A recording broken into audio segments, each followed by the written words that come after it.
Okay, I see the meeting is now streaming live on Facebook. So I will call the January 25th, 2021 meeting to order, the first meeting of the new year. Happy New Year, everybody. Ms. Vong, will you help me with the roll call, please? Yes. Chair Keener, Present. Vice Chair Allegado, Present. Commissioner Maynard, I'm here. Commissioner Kaufman, Here. Commissioner Fletcher. Here. We have 5 out of 5 commissioners present. Quorum is established. Great, thank you. The first item on our agenda today is the approval of the minutes from our December 8th, 2020 meeting. I know that Wynn just sent out a version with a couple typos corrected that I had sent back and a couple words changed, but nothing major. So did any other commissioners have any changes that they wanted to make on the minutes? Yeah, this is Chip. I had 2 places with questions. One is item 6. And the first bullet beginning with commissioner, if we count that as line 1, then 2, 3, 4, 5, 6, 7, 8, 9, 10, line 11 in the old minutes. Sorry, I didn't get to the new one. The line begins construction and reviewed the purpose of the commission. Which commission? The Climate Commission? And it doesn't seem like there was a need to review the purpose of the commission. And that was the Climate Commission. So I don't know if you recall that in Bettina's presentation, she just began the whole presentation by saying what the commission's purpose was. Maybe just insert the word climate in front of commission. Okay. And then the second one,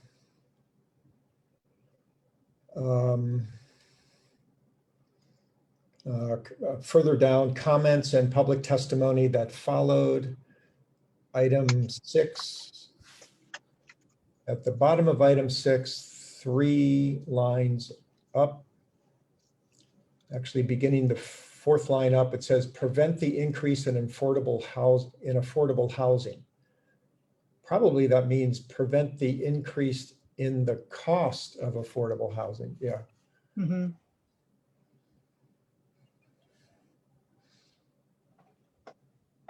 Cost of affordable housing. Yeah. Got it.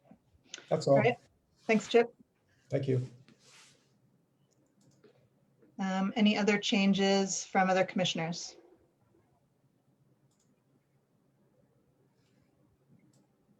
Okay, great. When I got those on my minutes, if you didn't, and I'll just send them to you after with those changes. With those changes, are we okay with approving the minutes?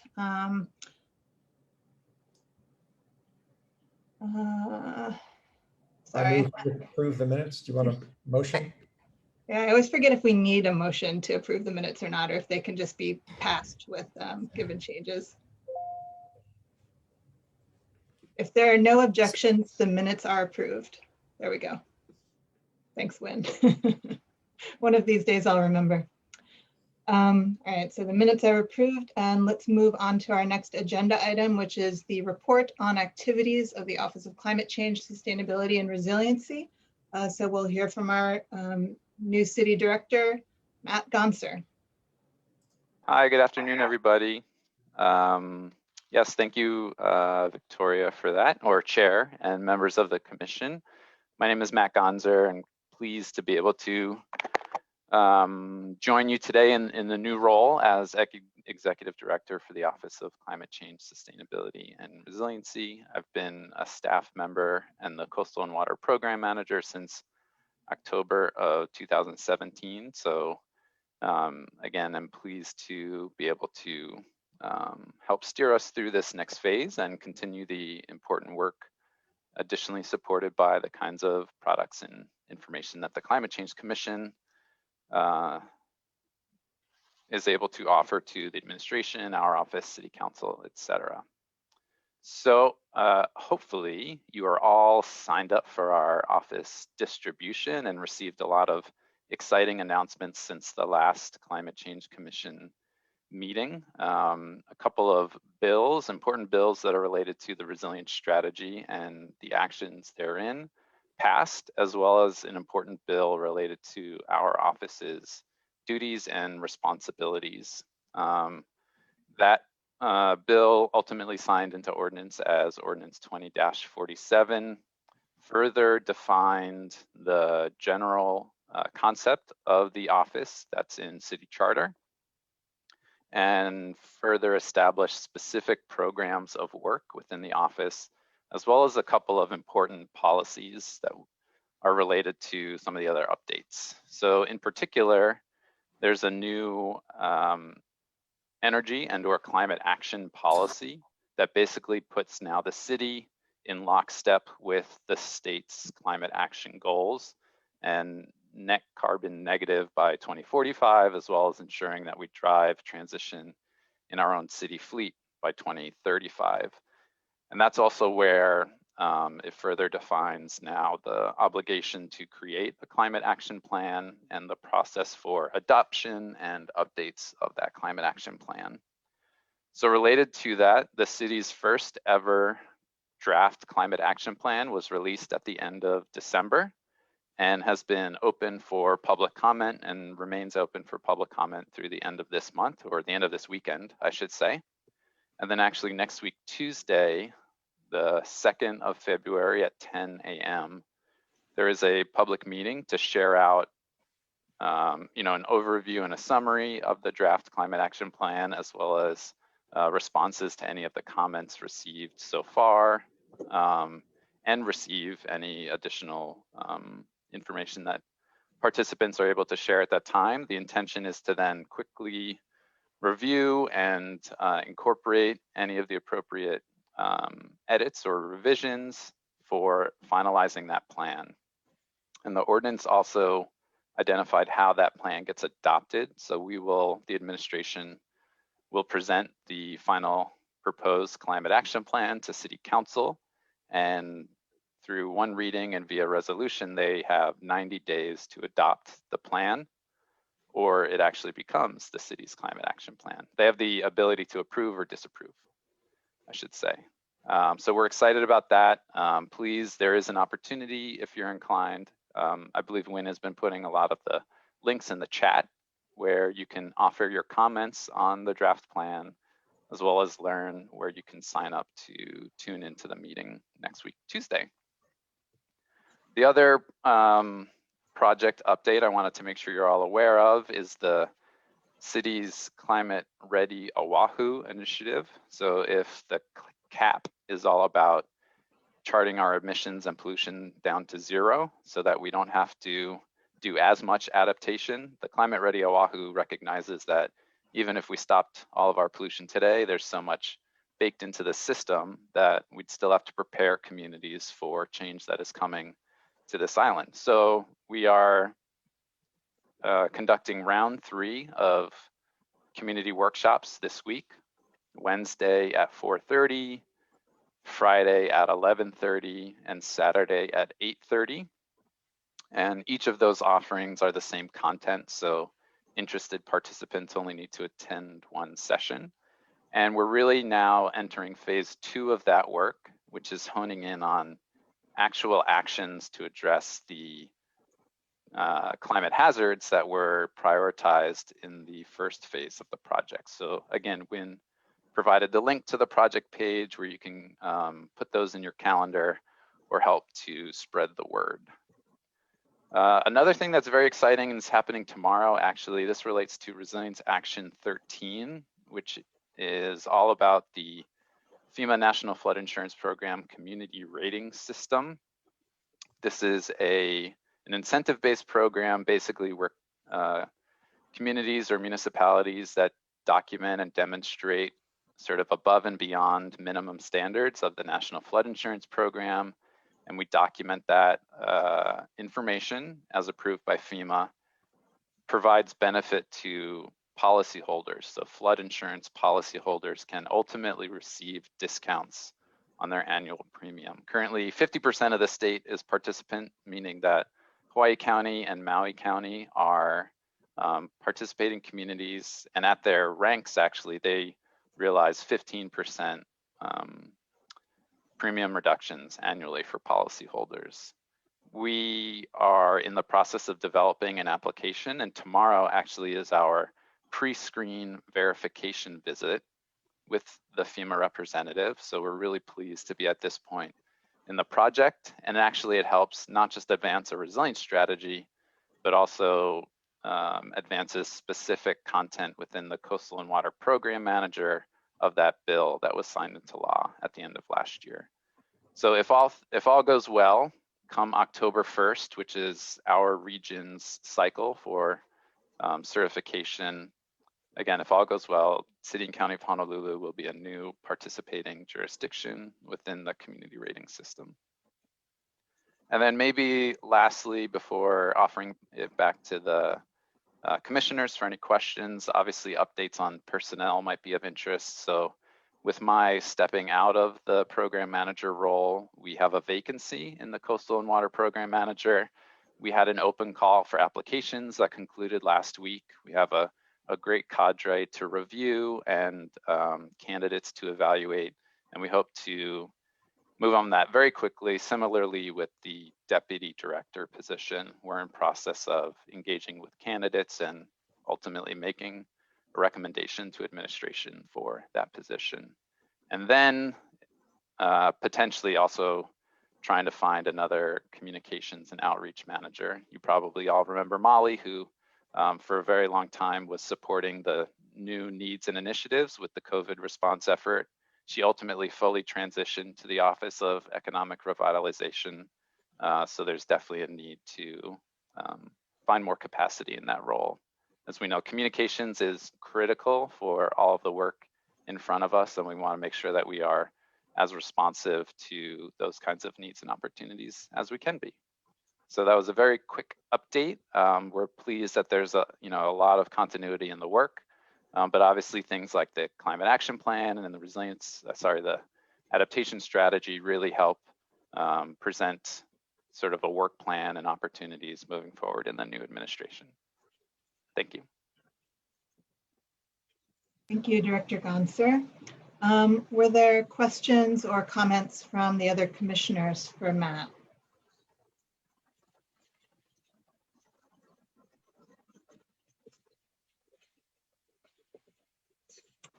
If I Matt, may, sure, Bettina, go ahead. no question, no comment, except that I want to congratulate you for being the new director. I'm personally excited to see that, and look forward to working with you. Congratulations, Matt. Great, thank you, Bettina. Yes, congratulations. So it might be too early within the context of the new administration and your appointment to really outline some priorities that you might see. And I know we've talked about this a little bit, so we can talk about it later at the end of the meeting in terms of future topics that we might talk about on the commission, climate commission meetings over the next few months. But was there anything that you wanted to highlight right now to both the commissioners and the public in terms of what you see as priorities, if it's not too early? Yeah, I mean, as you said, everything is so new, so many people are so new. There's a lot of continued COVID coordination that's really top of mind, but obviously things like budget discussions are underway, looking at the capital budget, thinking on getting money out the door for projects, ensuring that works are being done. People can read the Mayor's Roadmap to Recovery. It's actually available at the Mayor's webpage.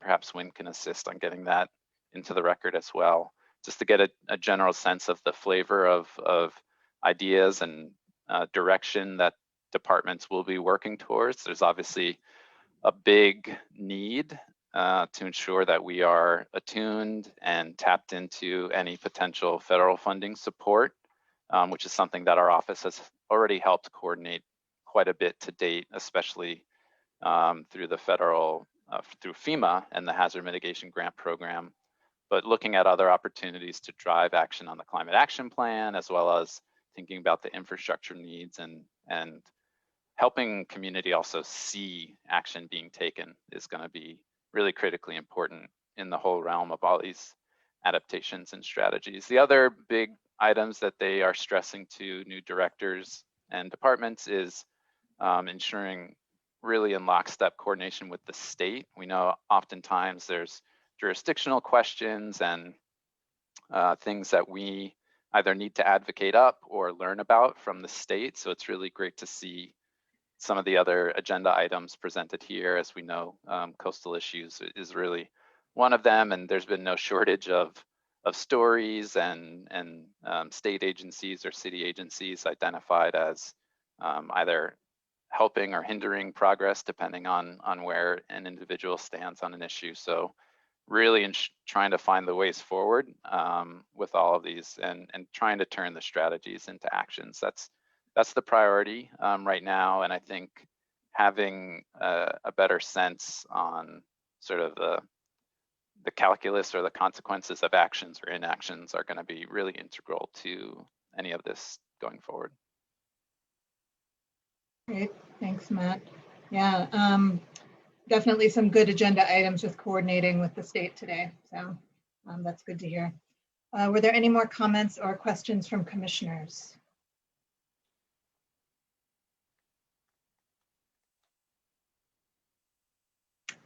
All right, with that, are there any comments from the public? Again, you can either put your comment directly in the chat for everybody, or you can raise your hand and unmute yourself on here. And if you have a comment or question, please identify yourself first for the record.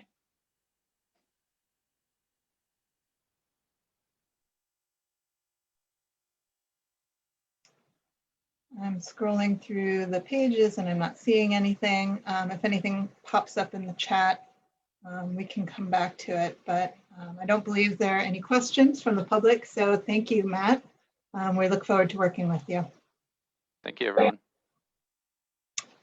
Our next agenda item, following on coordination with the state, is actually an update from the Hawaii Climate Change Mitigation and Adaptation Coordinator, Anu Hittel, on 2021 state priorities.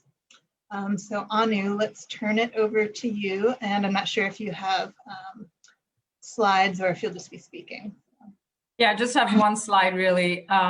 Aloha, Chair and members of the Commission. My name is Anu Hittel, and thank you for allowing me to present today. Just first also wanted to congratulate the new director of OCCSR, Matt Gonzer, under the new administration. So I'll just go ahead and attempt to share my screen here as just really, let's see, we're just, okay. So I'll just go through this and very briefly and make sure that actually I'm yielding most of my time to Drs. Shelley Habel and Brad Romine to explain some of the specific work products that are coming out of the State's Commission. So most of you know me, but I'll just mention again that I staff the 20-member high-level multi-jurisdictional commission. It consists of 4 legislators who are chairs of their subject matter committees, 4 counties, department heads, obviously city and county is on there, and heads of the executive agencies. It is co-chaired by the Department of Land and Natural Resources and Department of Business, Economic Development, Tourism's Office of Planning. I am based at the DLNR, the Department of Land and Natural Resources. So let me just briefly summarize the State Commission's priorities for 2021. I seem to have gone on to the next slide. Here we go. So you're able to see the slide, yeah? Okay. Yes, but I think you're not in presentation mode. It might be. Yes, I know. If I do that, then I can't see my notes. Okay, no problem. All right, sorry. But you can see, I mean, basically what's written on there. Or do I need to enlarge it a little? It's good. No, it's Okay. fine. It looks good Okay. on you. Okay, thanks. So basically, we are following the priorities around the Commission's sort of mantra of every strategy that we look at should be clean, equitable, and resilient. And that's in the mission statement of the Commission. So as far as, let me go sort of in order of clean, equitable, resilient. Of course, it applies to each of these categories. But first, let me address the mitigation work that we're doing and give you a really brief update on that. We're focusing this year on active transportation, which means basically anything that that you use to sort of propel yourself forward. So pedestrian, biking, transit is also involved in that. We're also looking at multimodal hubs, multimodal mobility hubs, as a way to help reduce our vehicle miles traveled, which is what the VMT, those strategies. And we're trying to reduce, so as part of that reduction, we'll be looking at this overall sort of bucket of active transportation this year. We're also working with the city and with your commission on the social cost of carbon and how to operationalize it into government activities.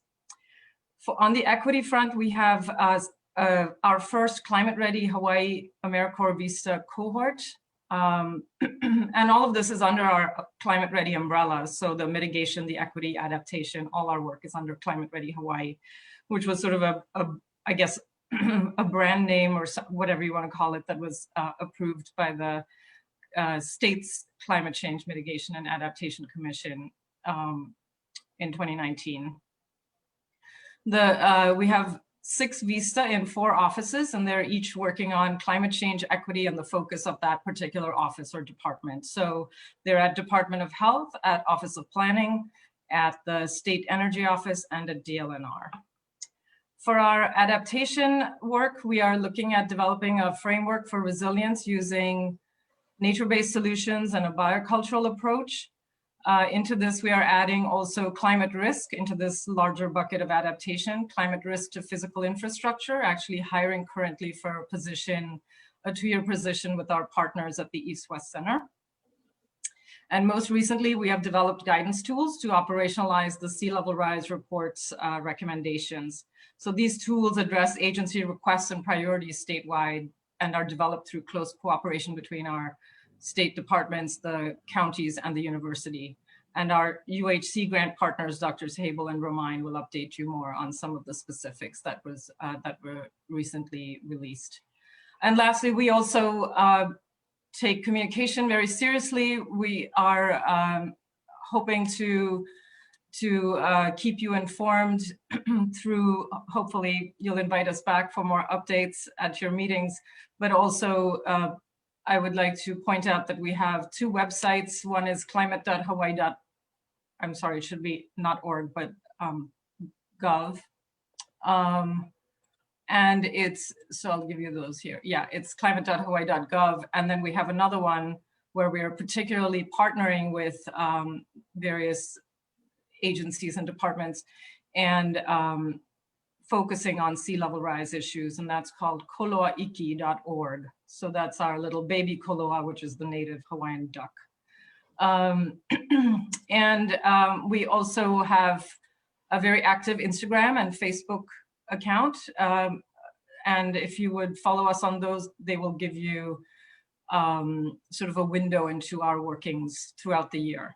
So with that, I'm going to yield my time to my colleagues here. Thank you. Thank you, Anu. Before we go on to the next update, I wanted to give commissioners a chance to ask you any questions they might have. Certainly.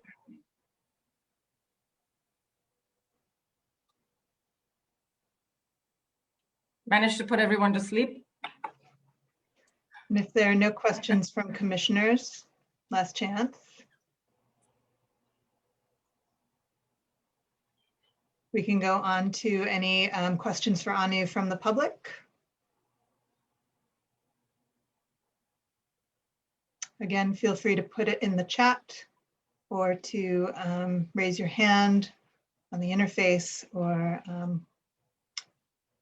wave around and I'll look through the videos, but I'm not seeing anyone.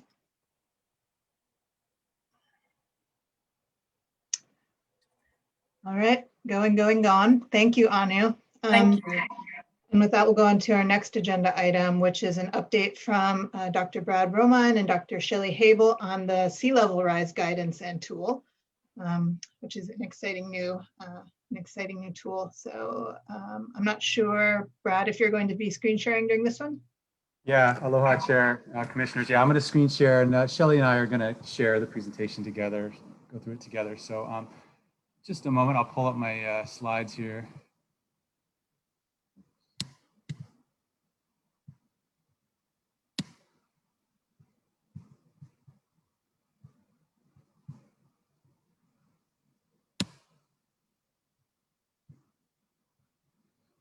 Okay, hopefully you're seeing the first slide now. Yep, looks good. Okay, great. Again, aloha, Chair, Commissioners, mahalo for invitation, allowing us time to share on our recently completed guidance for using the sea level rise exposure area in local planning and permitting decisions. This guidance was developed by Hawaii Sea Grant and the State Office of Conservation and Coastal Lands for the Hawaii Climate Change Mitigation and Adaptation Commission's Climate Ready Hawaii initiative. Dr. Shelley Habel and I are the lead authors. Shelley, you want to chime in for a second, introduce yourself? Yeah, sure. Thanks, Brad. And thank you all for having us. Yeah, I'm Shelley Habel. I work with Brad at University of Hawaii Sea Grant, where I'm seconded to the state DLNR Office of Conservation and Coastal Lands. And I'm also an alumni of Dr. Chip Fletcher's group, where my research focus was on looking at various sources of flooding from sea level rise. So thanks, Brad. Thanks, Shelley. I'll pass it back to you in a minute. And for the attendees, I'm Brad Romine. I'm a coastal geologist, coastal hazards and resilience specialist with Hawaii Sea Grant. I wear a number of hats, but for the purpose of this discussion, I work really closely and have for a number of years with the DLNR, Office of Conservation and Coastal Lands, helping with coastal management issues, as well as climate change and sea level rise planning, and working closely with Sam Lemo and Anu Hiddle and Shelley and others there. Okay, so this guidance we're talking about today is, oh, real quickly, I want to mention our other authors. In addition to Shelley and I, Sam Lemo, as well as Ruby Papp and Tara Owens at Sea Grant, and Melanie Lander, also now with Sea Grant, and Tiffany Anderson at the UH Coastal Geology Group, also contributed to the writing of this guidance document. This guidance is intended to be a supplement to the 2017 Hawaii Sea Level Rise Vulnerability and Adaptation Report and the Hawaii Sea Level Rise Viewer. The primary purpose is to assist planners, natural resource and infrastructure managers, and others with understanding and using the sea level rise exposure area, or SLR-XA, often referred to as the SLREXA from the report and viewer. It was developed in response to questions from county planners over the last few years regarding interpreting and using the SLREXA in day-to-day planning and permitting decisions, particularly down to the property and project level scale. Just as a refresher, I know the commission is familiar with the State Sea Level Rise Report, especially Dr. Fletcher, who was instrumental in the modeling and science for the report. But as a reminder for our attendees, the sea level rise exposure area, or the SLREXA, is the combined projected footprint of 3 chronic flooding hazards with sea level rise, which are passive flooding, annual high wave flooding, and coastal erosion. This report, the 2017 report, was initially mandated by State Act 83 in 2014, which was expanded on in 2017 by State Act 32, and provided the first statewide assessment of vulnerability to sea level rise, as well as recommendations to reduce exposure and increase adaptation capacity based on emerging good practices framed through extensive agency and stakeholder consultations. The report and viewer were completed and accepted by the Commission at its December 2017 meeting. With that, I'll pass it to Shelley, who's going to share some more details about this more recent guidance on using the sea level rise exposure area in local planning and permitting decisions. Okay, thanks, Brad. So during the November 27th, 2018 State Climate Change and Adaptation Commission meeting, the Commission approved of the following statement: that results are sufficiently validated such that they can be appropriately used in land management decisions as the best available information as of the date of publication. In addition, during the September 2018 meeting, the Commission agreed to a statement that included support for the establishment of a state initiative, now called Climate Ready Hawaii, to provide resources to assist in planning for sea level rise. So this guidance document is one of the initial resources under Climate Ready Hawaii. Next slide, please. Next slide, Brad. I work on it. Thanks, Brad. Talk for a moment. Let's see here. There you go. Sorry. Awesome, thank you. So state and county agencies with support from elected officials are taking critical first steps in utilizing the Slorexa data, although additional guidance has been requested. So this addendum to the sea level rise report is intended to provide meaningful guidance towards application of the Slorexa hazard maps for planning and permitting decisions. The guidance was developed in response to requests from county planning departments and other stakeholders to provide information on appropriately interpreting and applying Slorexa map data in land use planning and permitting decisions, while understanding the methods, assumptions, and limitations of the data. Development of the document was kicked off by convening a working group in 2019 that included county and state agency representatives and subject matter experts. The working group discussed challenges with and opportunities for applying the Slorexa map data and its 3 constituent hazard models at the property scale. Regular discussions were also had with members of Climate Ready Hawaii Initiative and University of Hawaii Sea Grant regarding ongoing development of the guidance. And following development of the draft guidance, the working group convened again early last year, 2020, to discuss progress and to provide an opportunity for the various working group members to provide comment and further direction.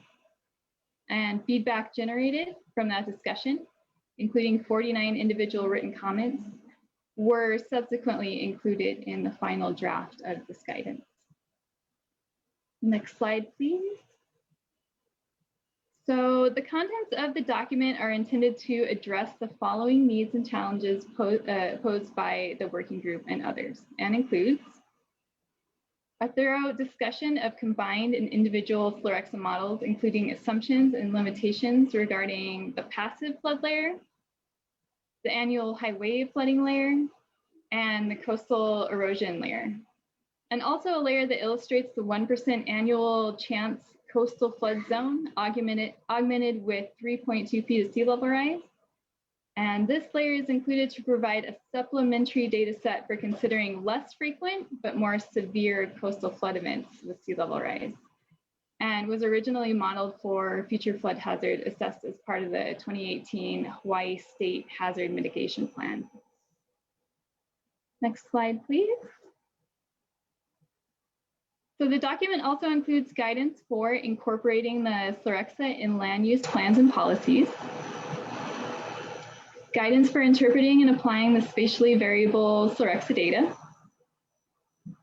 guidance for applying the Slorexa in permit review at the property scale, and guidance for relating Slorexa model projections to existing shoreline hardening to backshore geology. And again, county and state planners are the primary audience for this document. The guidance is not intended to be prescriptive and offers a range of approaches for the interpretation and application of the report and viewer, with discussion of benefits and drawbacks. Okay, slide please. Back in October 2020, this document was presented to the State Climate Commission. And following the presentation, the Commission endorsed the contents by providing the following statement in an effort to support recommendations made within the State Sea Level Rise Vulnerability and Adaptation Report. And additional steps have also included updating the Sea Level Rise viewer, which Brad will go ahead and go over right now. So take it away, Brad. Thanks, Shelley. Yeah, we also recently completed a number of updates to the Hawaii Sea Level Rise Viewer, as Shelley noted, to stay current with the latest and best available data and in response to discussions with partners and stakeholders, including developing this guidance. The updates include adding a TMK and address search tool, which is in the top left of the screen grab there. We added TMK boundary layers within the selectable clickable legend there on the right. We also added Moku and Ahupua'a boundary layers, updated coastal erosion projections based on new data, providing new data that UH Coastal Geology Group team provided to the county recently. So we're trying to stay current with that data as well for the county's use. We also added the passive flooding sea level rise layer with 6 foot of sea level rise. That comes from the NOAA Sea Level Rise Viewer. And the 1% annual chance coastal flood zone with 3.2 feet of sea level rise that Shelley mentioned that comes from the state hazard mitigation plan. We also updated the sea level rise science and projections write-up that's, if you scroll down, that is below the viewer window on the website, and provided some email addresses for support and questions that may come up from users of the Sea Level Rise Viewer.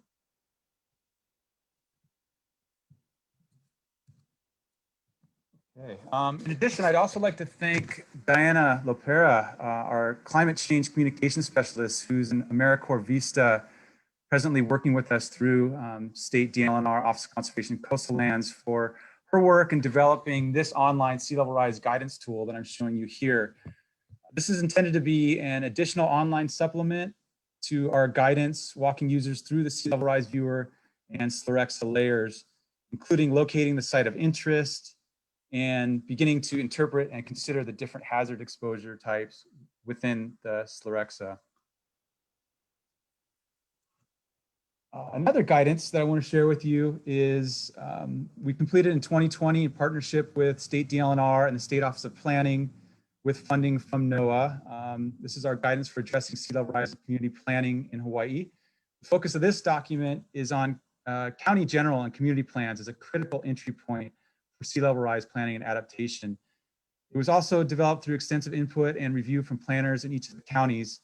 I'd be glad to come back to share more on the community planning guidance another time.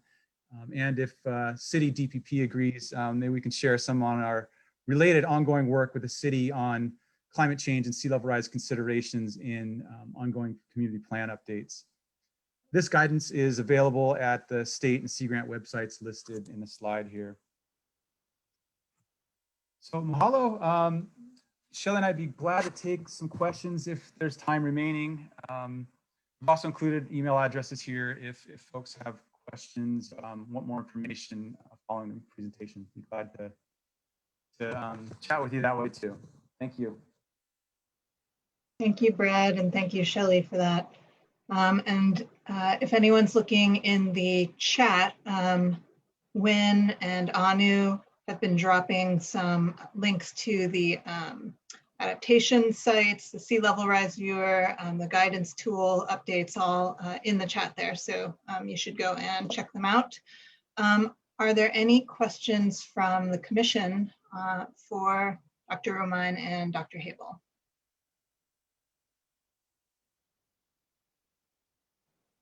I have a question for either Dr. Romine or Dr. Habel. Thank you so much for this presentation. It was really good to get the landscape of what's going on here, and I'll look forward to digging into this document a little bit more. I've so far just sort of skimmed through it.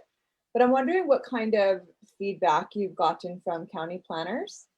Is there any, you have any sense of its application so far?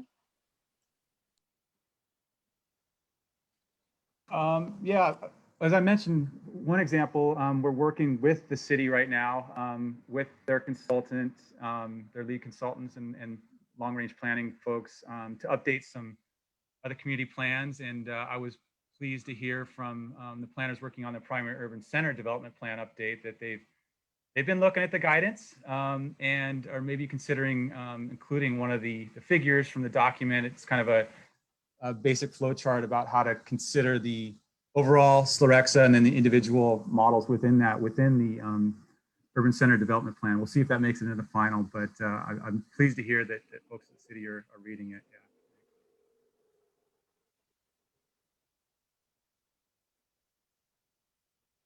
Thanks, Brad. Are there other questions from the commissioners? Yeah, Victoria. Mhm. This Chip? is Chip. Thanks, Brad and Shelley. Fantastic as usual. I just wanted to take a second, since this is a public venue. The 3.2 feet of sea level rise is depicted typically as being at the end of the century, but in this document, it's got better wording. I believe, Brad and Shelley, you said something like later in the century. And we've learned in the past couple of years that for global gravity reasons, 3.2 feet may occur as early as 2070 or 2080 even. If you, the science of sea level rise is getting refined now to the point that we know that sea level rise doesn't rise everywhere equally around the world. There are some areas which will see more than the global mean and some areas that will see less. Hawaii, unfortunately, is one of those places where we will see more than the global mean. And so if the global mean is 3.2 feet or 3.3 feet, which is 1 meter at the end of the century, Hawaii would see on the order of more like 4 feet at the end of the century. So this is an idea that I thought the commission, the Climate Commission, might consider as a supplement to our sea level rise guidance, perhaps a bit later, a month or 2 or 3 or 4 down the line. But again, thanks, Brad and Shelley, for that.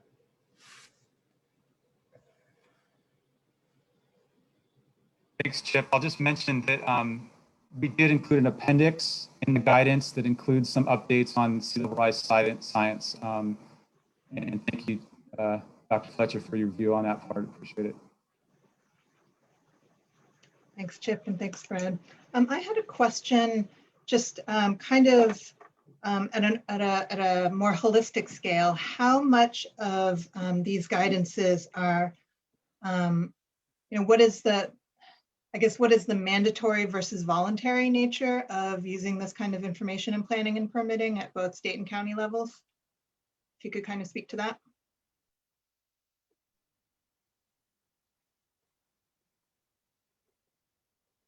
Okay, yeah, Shelley, feel free to weigh in at any point if you feel like. It's probably a good question for Matt Gonzer too, but I don't want to put anybody else on the spot. Yeah, it's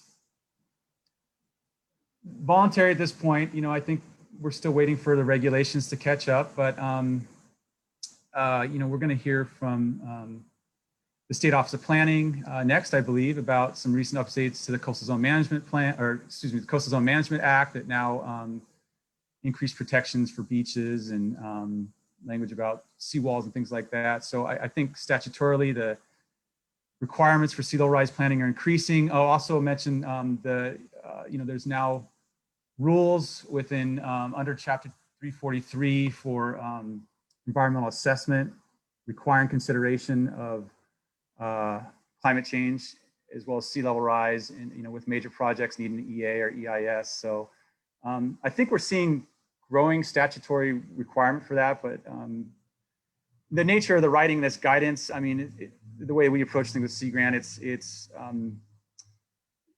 presented as options with benefits and drawbacks. So there's certainly more work and discussion needed on what we presented in partnership with the counties and state here. There's also Maui County is revising their setback based on the same sort of modeling that Brad and Shelley have presented. Great, thanks for that, Chip, and thanks, Brad. Could I chime in? Mm-hmm. This is a wonderful tool, and I applaud everybody that over the years has worked on this. From my day jobs position, being an architect and our firm having a good number of projects. This has been a wonderful tool, and we talk about it. We have talked about how it could be improved. It is wonderful to see that some of those improvements are actually now part of the updated version. In my opinion, it is not as much, it doesn't need to be as much of a requirement, but in our profession, it is an important tool, and it allows us to provide better designs. It allows us to provide better service to our clients. So I think one has to look at it that way, and this is really, truly fantastic. So thank you. Thank you very much, Bettina. I'm glad to hear that folks outside of government are looking at the document as well. We do intend this to be a living document. In fact, the State Climate Commission asked us to include the language that this would be, open to ongoing updates as the science and planning tools continue to develop. So we're still, collectively at the early stages about learning how to implement the data and recommendations into policy. Thanks, Brad. Let me also note that Rosie dropped in the chat that she really likes the added community features like the Ahupua'a boundaries. And I had a question on that. I'm just cruising through the tool now. So looking at kind of the vulnerability layers and the other overlay options, which is a lot of great stuff on there. Would you consider, you said this is a work in progress, a living tool, in the future, including kind of socioeconomic vulnerability layers as well?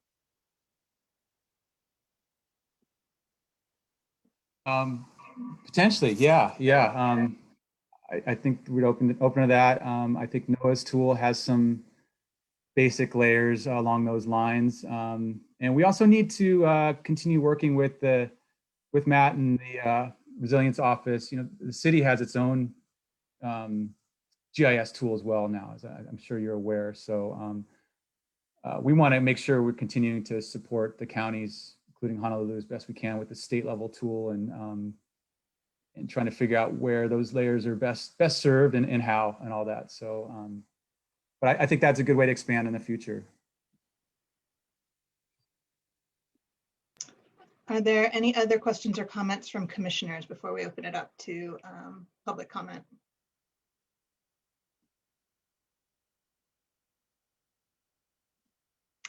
All right, I don't see anything, so why don't we go to public comment now, and if there's anyone attending the meeting who has a question for Dr. Romine or Dr. Habel. And again, feel free to throw it in the chat or wave your hand around and I'll look for you.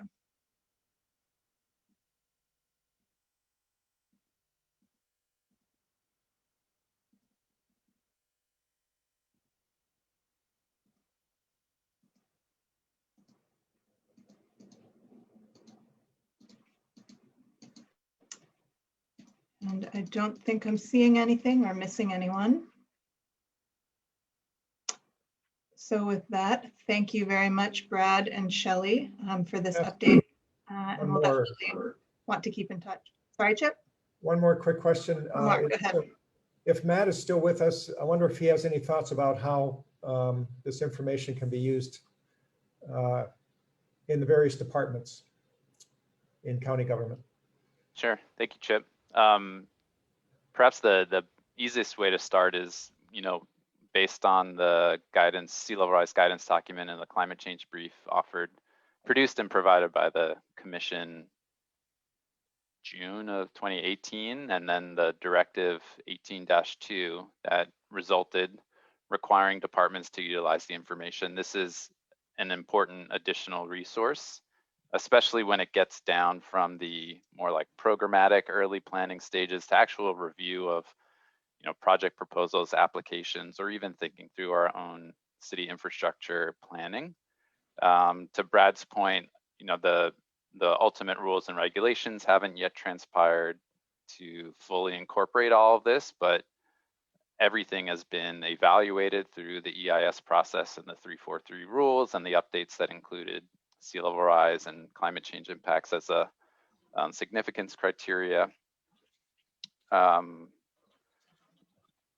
We additionally have the guidance from the commission regarding updates to the shoreline setback, and those thoughts, along with what was passed in last year, Act 16 at the state, ultimately will require us to update both our SMA and potentially even our setback chapter for consistency with those minimum updates. But information like this helps accelerate the discussion on fuller amendments. And then I think the last update that I can offer is through a federal hazard mitigation grant project proposal. We have now just recently received confirmation on federal funds for the proposal to more systematically update both chapters 23 and 25. So we're in early project preparation for that. That was just confirmed actually at the end of last week through the council acceptance process. So the short of it is people are using it. It's not fully required yet, but something like this really helps the permitting and regulatory agency in the interim till the community has really presented the further vision on how to make it required. Thanks, Matt. Thank you. I see there's one more question from the Facebook interface from Jody Malinowski. She asks, and I'm not sure who would be best to answer this. In the past, the Realtor Association has opposed statewide SLR disclosure bills for real estate transactions based on the Slorexa maps not being down to TMK level. Have they been briefed on the updates made over the past year? I can answer that. Yes. I recently briefed a group of statewide real estate folks, and the TMK and address search tool in the viewer was in part in response to past concerns from real estate agents, as well as the TMK boundaries layer. And there is, if you haven't seen, there is state legislation again this year proposed for disclosure, requiring disclosure of sea level rise hazards for real estate transactions. So it's been attempted several years now, but we'll see if the bills pass this year. Hopefully this new data and capability in the viewer will be helpful in that regard. Thanks, Brad, and thanks for that question. Yeah, I've been seeing some interesting articles. I think there was one from the Star Advertiser the other day that was kind of looking at erosion impacts on on houses on the North Shore for one, and looking at seawall building and kind of the disclosure questions associated with that. So definitely something that is of great interest. And that leads into our next agenda item, actually. Let me make sure there aren't any more questions. Last chance for questions from commissioners or the public. I'm not seeing anything, so thank you so much, Brad and Shelley. And we look forward to working with you guys again in the future, hearing more updates. Thanks for having us. So our next agenda item, number 8, is continuing on updates from the state level. We have an update from Planning and Policy Analyst Justine Nihipali from the State of Hawaii Office of Planning on the revised statutes, Chapter 205A, relating to coastal zone management. Justine, you can go ahead and present or share your screen if you'd like to. Great, let me try to do this. It always ends up in every time I present, something different happens. So can you see my screen? Yep, that looks great. Okay, thank you. Great, perfect, thank you. Thank you, Chair Keener, and thanks to members of the commission for having us. My name is Justine Nihipali. I serve as the State of Hawaii Coastal Zone Management Program Manager, and we're housed in the Office of Planning. very briefly, we work with the county planning departments for the administration of special management area permitting, as well as the shoreline setbacks. I'm also joined by Si Chao Lee, who is our SMA coordinator. He will be here to answer further questions as needed after the presentation. So before we start talking about the amendments to the Hawaii CZM law, I feel like the commissioners are likely very, very familiar with the special management area permitting system and shoreline setbacks, but some in our audience may not know. I just wanted to provide a brief presentation on the Hawaii CZM network, the shoreline setbacks, and the SMA permit. Overall, the CZM law was enacted and codified as Chapter 205A in Hawaii Revised Statutes. The intent for the effective management, beneficial use, protection, and development of Hawaii's coastal zone. This CZM network spatial diagram illustrates the following 4 items. I'm not sure if you can see my cursor, but the Hawaii CZM program was established on the existing regulatory agencies to enforce CZM objectives and policies. The shoreline itself acts as the jurisdictional boundary between the state and the counties. The shoreline area, the most sensitive area of the coastal zone, includes the land area between the shoreline and the shoreline setback, and this is illustrated here in red. The SMA and shoreline setbacks are the 2 crucial regulatory components. They're included as Part 2 and Part 3 of 205A in the CZM program. And we'll be talking about that in further detail. So the shoreline setbacks prohibit structures within the shoreline area, and that's intended to provide a buffer zone to protect the shoreline, maintain coastal open spaces, and reduce the risk of coastal hazards to development. For existing structures, so that's helpful for new development. For existing structures, accommodation, protection, and retreat are the 3 kind of general adaptation strategies for the reduction of risk of coastal hazards.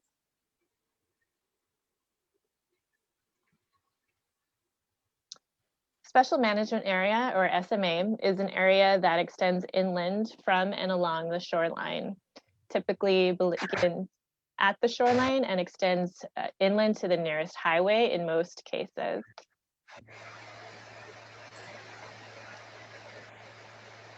In the findings of the law, the purpose of the SMA permit really is to have special controls on the development within the area along the shoreline.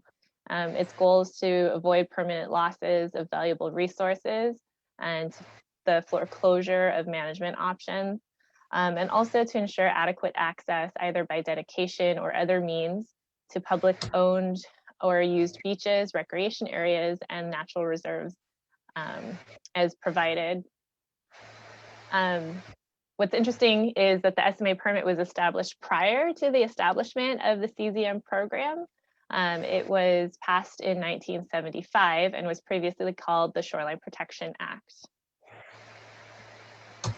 This is just a graphic depiction of each of the 4 counties' SMA boundaries. Each county is allowed to amend its SMA boundaries as necessary for expansion. Any contraction of the SMA boundaries are subject to the Office of Planning's review and determination. You can see the distribution and size of the coverage of the SMA. So to discuss the recent changes in the state legislative session from 2020, Governor Ige signed Senate Bill 2060, which passed the legislature. The law took effect on September 15th, 2020 as Act 16, Session Laws of Hawaii 2020. Its purpose is to mitigate the impacts of coastal hazards on coastal development and also enhances beach protection. So a lot of the issues that were illustrated in Dr. Habel and Dr. Romine's presentation are moved forward statutorily in a lot of these amendments. So there are 4 main areas of amendments to Chapter 205A. First, it amends the list of what is considered development and not development, where development means any of the uses, activities, or operations that are on land or in the water or underwater within the SMA, and that requires an SMA permit. The second is that the minimum shoreline setback is increased from 20 feet to 40 feet. The 20 feet setback existed since 1970, when the setback used to live in Chapter 205A, Chapter 205. And then the third change is that there is an addition of sea level rise to the definition of coastal hazards. There's also an addition of beach that we worked with Sea Grant on to enhance beach protection. And the fourth is there's a restriction or prohibition of shoreline hardening structures at sites with beaches. As the lead agency for the Hawaii CZM program, the Office of Planning has issued guidance for the use by county planning departments to ensure that they're consistently applying their future SMA, or since September 2020, application of the state law.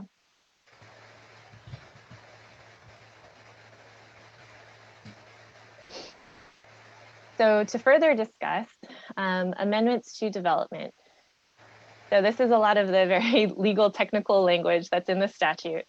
Development does not include demolition or non-structural improvements.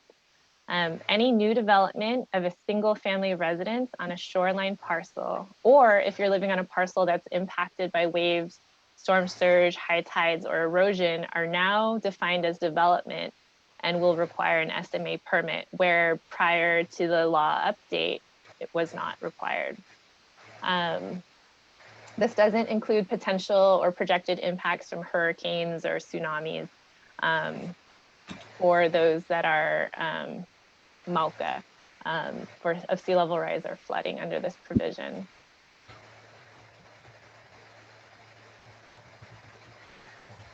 So in addition to shoreline parcels, we've included that a single family residence on a parcel that's impacted by waves, storm surge, high tides, or erosion are also defined as development, and thus will require an SMA permit. So this might mean, for example, parcels that aren't necessarily abutting a shoreline, but are currently impacted. And so that includes,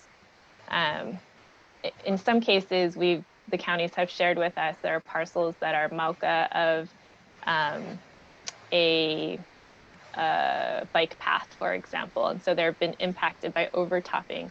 If we hadn't included that language, then it would not have required an SMA permit.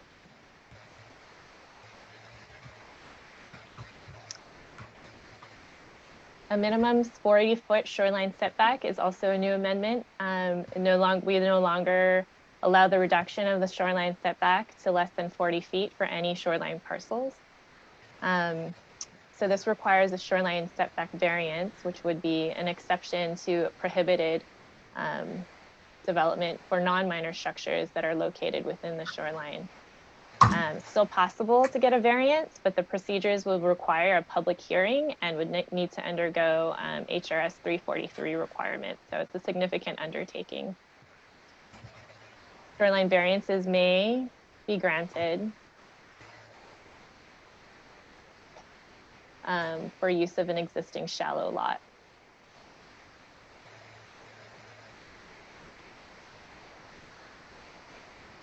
So for the first time, beach has been defined in Hawaii statutory law. This is the definition where beach means a coastal landform composed of sand that is established and shaped by wave action and tidal processes. It includes sand deposits in nearshore submerged areas or sand dunes or upland beach deposits landward of the shoreline that provide public benefit for public use and recreation for coastal ecosystems and as a natural buffer against coastal hazards.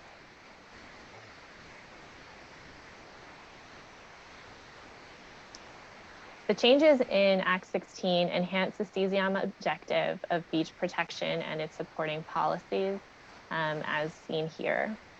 by the prohibition of the construction of private shoreline hardening structures.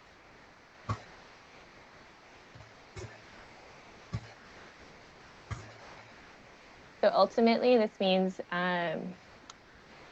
reduction, prohibition of seawalls and revetments for private property, and prohibits revetments in areas with beaches, which requires the state and counties to work together to restore and protect the beaches at a regional scale. And so it really sets us up, I think, very well for the way that the CZM program funding is received. We receive our funding through a cooperative agreement through NOAA, which requires us to develop a 5-year strategy to address what their national priority is, as well as the opportunity to include our own priorities. We just completed our state ocean resources management plan, which will be used as our strategy to address some of the challenges that come from the amendments in the statute law. Without seawalls, there are limits to what a private property owner can do. So a lot of our goals are to address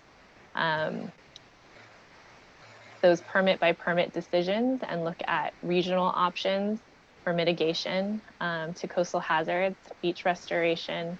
And so we were just sort of embarking on that strategy, which starts to take place July 1. Not to say that we have not done work in sea level rise and coastal erosion previously. I believe the new information, coastal erosion information for the sea level rise viewer was funded in part by a grant that we partnered with Dr. Fletcher on a few years ago. So I'm glad that that's being updated or has been updated. Our last 5-year strategy has been integrated with the city and county, working on strengthening the city's resilience to tsunami hazards. So we're shifting from that episodic tsunami coastal hazard to the chronic coastal erosion and sea level rise over the next 5 years. So I look forward to further engaging you with our work.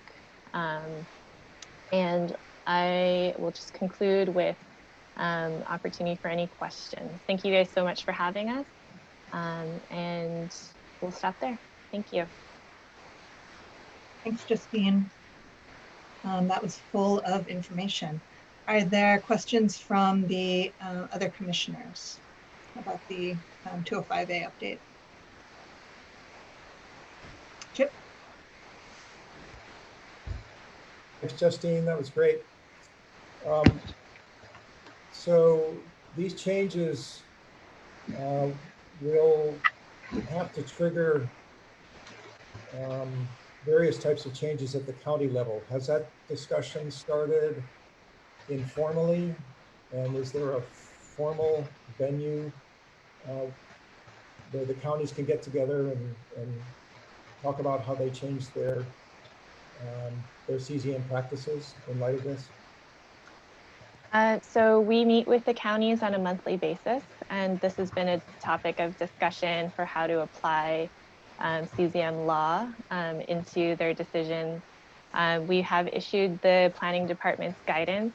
They also need to, where inconsistent with CZM law, need to update their rules, and they are aware of that as well. So we have a venue that we discuss with the counties, and then within the counties during the rule update process, they'll have to reassess where their rules need to be adjusted and updated. I'm a little worried that the counties may adopt sort of different reactions to this that lead to different levels of CZM ordinances and rules from one county to another. I know that there already are significant differences, but do you think there's a role for a state level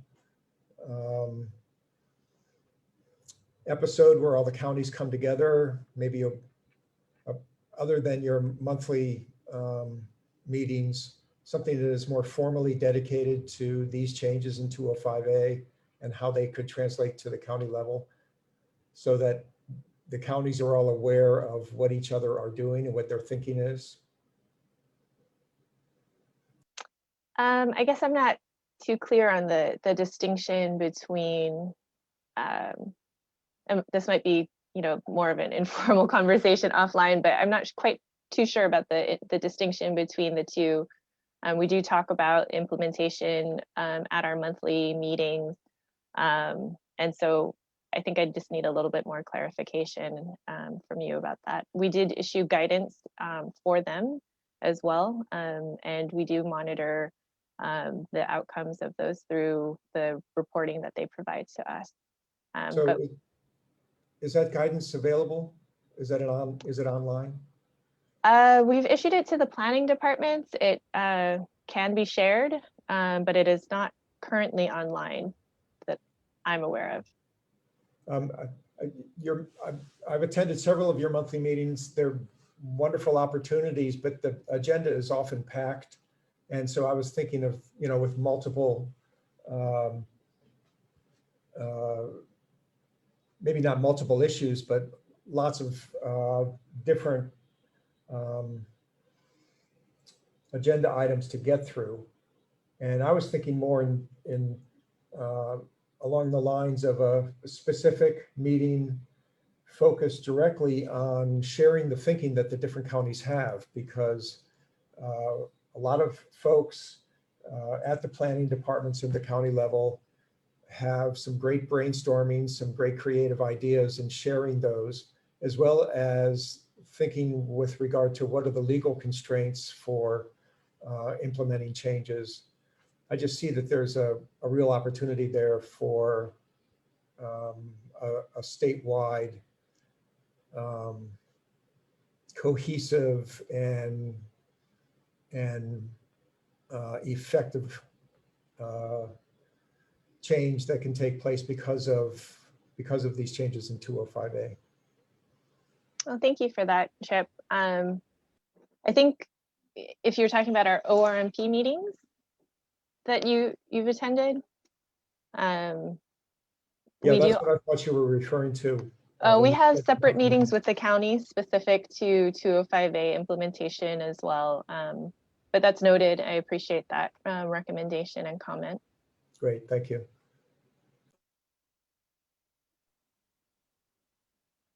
Are there any other questions from the commissioners for Justine?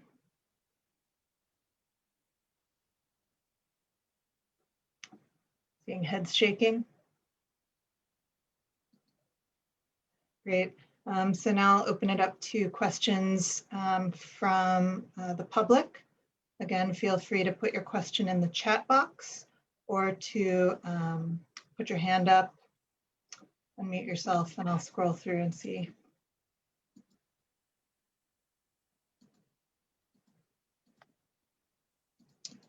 There is a chat comment from McKenna asking if we could have a copy of the presentation.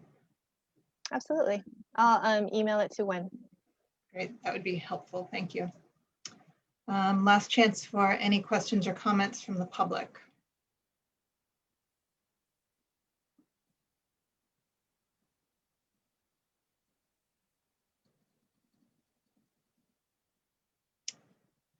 All right, I'm not seeing anything. So thank you so much for that update, Justine, and sharing your time today. Great, thank you, Chair. And let me stop sharing my screen. Thanks for the opportunity. Great. So on our next agenda item is update from various commissioners on outstanding guidance documents. So where they are in the process and what we're looking at is the way forward on completing that guidance. So 9A is climate change and the construction industry guidance document. And I will make the reminder to everyone first that for commissioners, we have asked for comments, edits, additions for the text and the organization of the construction document to be returned to Rachel by close of business today. Please get your comments to Rachel if you haven't already. And the next step will be integrating those comments and getting them back to us. Bettina, would you like to give a short update other than that? No, that was a good start. Thank you very much. I do want to reiterate how grateful I am for the spirited feedback of our last meeting. So it was wonderful to see how much input this paper received. So there are, as you pointed out, some references and edits made to it right now. Maybe a tiny bit delayed because we had the holidays.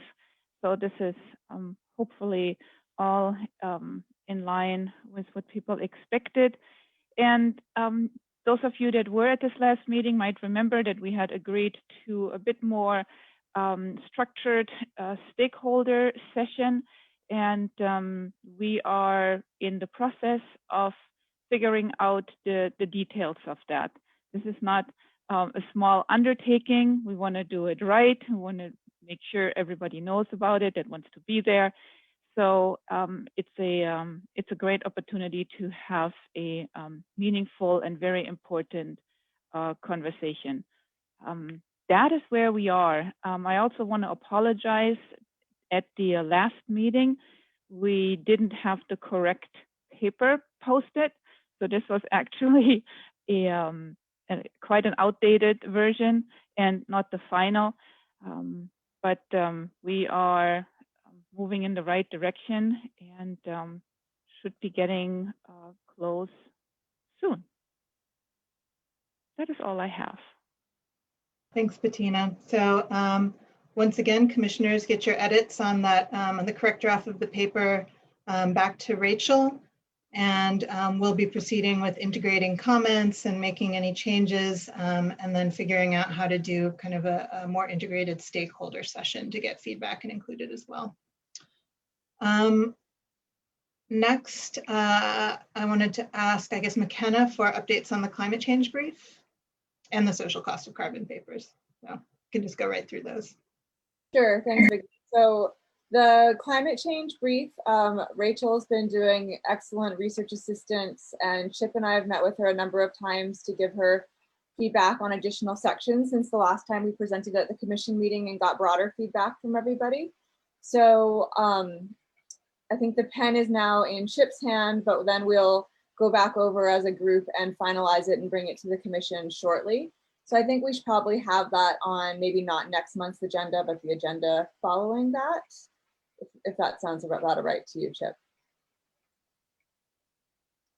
He says yes.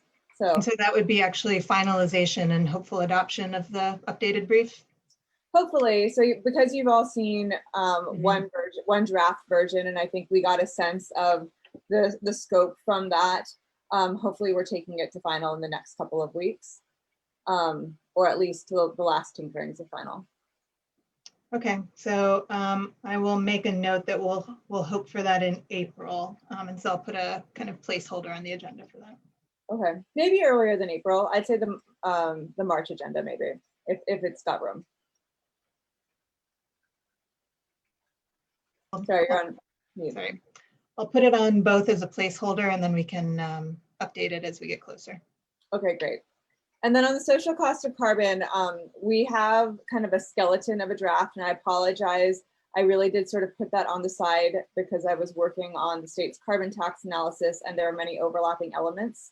And we, for that work, we did a very thorough lit review of social cost of carbon issues.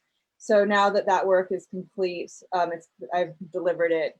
So I'll be sort of turning my attention back to the skeleton draft of the social cost of carbon guidance for the city and sort of rethinking that literature for the city's purposes. So it's on my to-do list, and Bettina, you had kindly offered to be the second reader there. So expect me to send it over to you in the next couple of weeks. But my suspicion is that we'll have to bring it to the commission for conversation, and then maybe, have that one touch and then maybe a follow-up.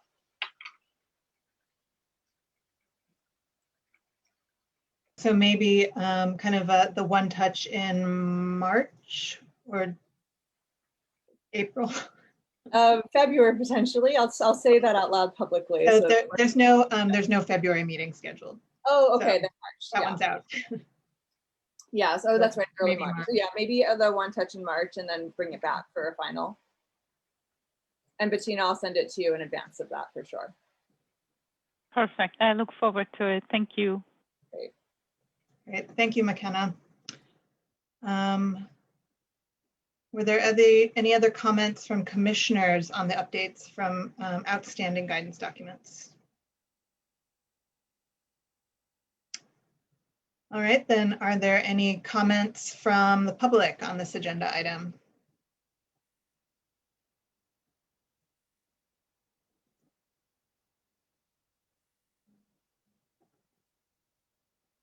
I'm not seeing anything. So with that, we will move on to item 10 on the agenda, which is public input for matters not on the agenda. So at this point, I'll open it up for non-agenda item updates from the public.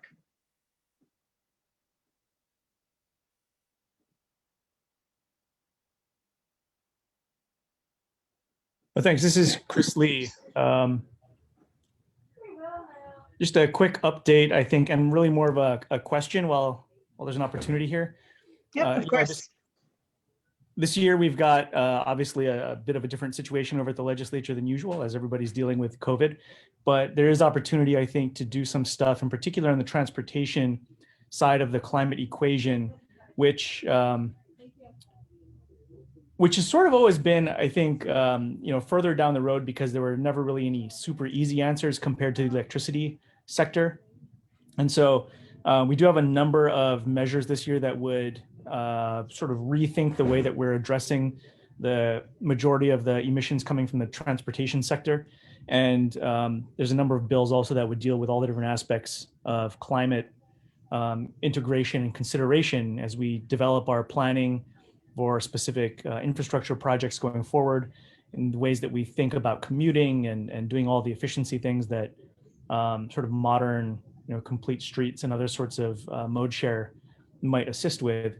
So I throw this out there because it's going to be a very difficult session to focus on with COVID and everything else going on, but there will be those efforts. And so to the extent that folks can get involved, this is definitely an opportunity to do something that sort of does for our transportation sector what we've already done for electricity, and hopefully takes a significant step forward dealing with that as of yet sort of unanswered question of what to do.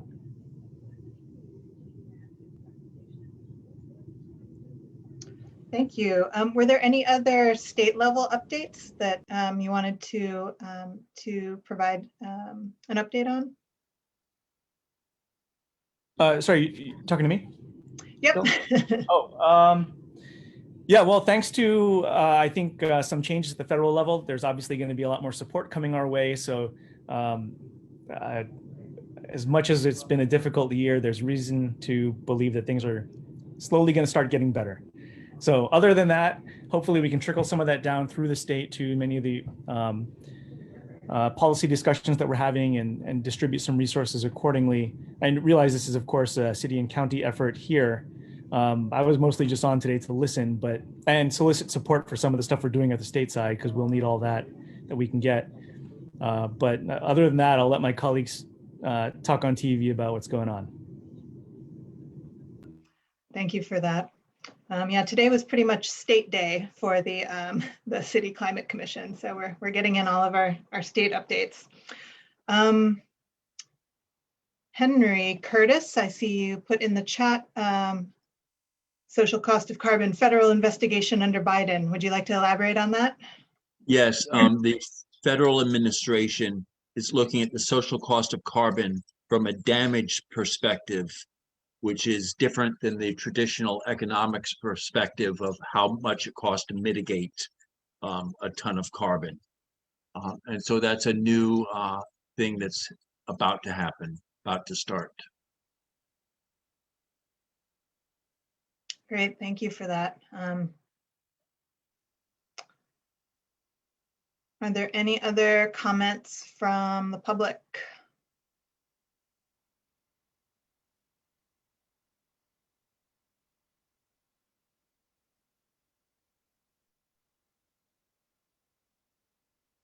Okay. Now we'll go on to the next agenda item, which is the tentative next meeting date, which I talked about very briefly before. So we don't have a February meeting. Our next meeting is Monday, March 1st from noon to 2 p.m. And I believe that time was changed. And then we do have a planned meetings in April and May, and those are April 12th from 11 to 1 p.m. and then May 17th from 9 to 11 a.m. And I did want to briefly talk about some potential agenda items for those meetings and get commissioners' feedback.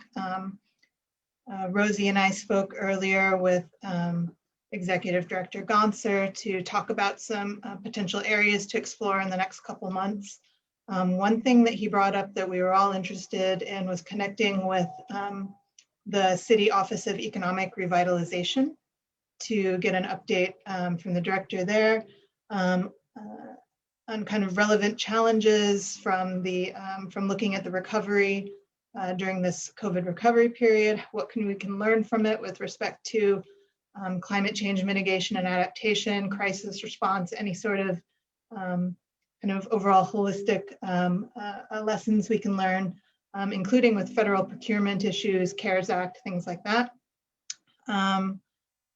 We were also thinking that maybe later, once a month or two later, once the new administration has time to get their legs under them, that we would ask for an update from maybe the city managing director under the Blangiardi administration, kind of asking them for their climate resiliency priorities, and maybe at the same meeting try and get someone who could talk about the climate recovery plan from the Biden administration, so kind of get a view of city priorities and how that might match up with federal priorities going forward. And then something else that we talked about, or two other things that the city showed other interest in, was continuing the discussion on financing and adaptation implementation. So looking at how other cities are actually prioritizing and funding climate adaptation projects. And so we were thinking about getting some guests to come speak about how that's been operationalized in other cities, perhaps in New York City as examples. And also there was interest in looking at nature-based solutions and different valuation measures of restoration of ecosystems in Hawaii and on Oahu. So is there feedback from the commission on those general topics? Those are maybe the next 4 or 5 months of meetings that we were talking about. Guidance, priorities, critiques, ideas. Vicki, that all sounds really great. My only comment listening to what sounded like a really interesting and important list of topics was, if we're going to get people to come and talk about what financing and funding mechanisms for adaptation measures, I would suggest if we could try to pull from sort of similar financial public finance cases, which I think from a city perspective would really have to do with, similar population sizes. Places like New York with such tight infrastructure and large populations, I think are a bit of an outlier. Thanks for that comment, McKenna. Do you have ideas of, I think one of the issues with being able to choose an appropriate city is that there aren't that many cities that have really implemented and funded adaptation projects for climate. So Yeah, no, having that's the a good point. There's sort of the who are the front runners and learning from that, and then who are the comparables in terms of, you know, opportunities and constraints and learning from that. So I don't know, some mixture, and maybe we could talk about that. yeah, definitely.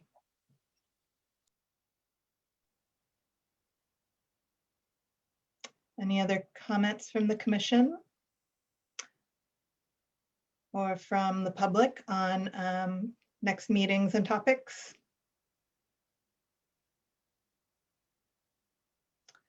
All right, so the next agenda item is announcements. Are there any announcements from first to the commissioners? Or from the public?